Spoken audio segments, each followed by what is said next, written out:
Мяне як нацыяналіста вельмі цікавіць наша гісторыя. Таму вось такія паўстанні, бітвы, войны і запамінаюцца ў гісторыю. У прынцыпе, гісторыя так вот і пішацца толькі пра такія вот падзеі. Энергетычныя падзеі. Слуцкае паўстанне таксама ў гэтым жа шэрагу. Людзі пайшлі на смерць менавіта пад чырвона-белым сцягам, пад гербам пагоні. У мяне была ідэя зрабіць пагоню.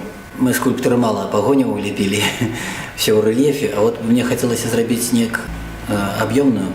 Раптам прыйшла вось такая думка зрабіць нейкую такую, скажем, хмару чорную, з якой вылетае пагоня.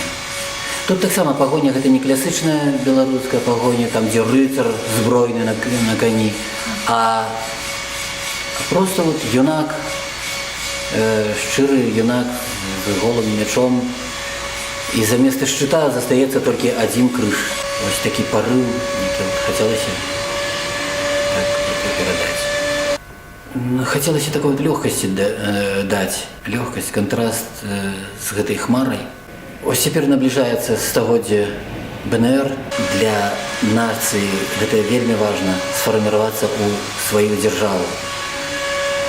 А да гэтай пары яшчэ так яна і не склалася цалкам незалежная дзяржава.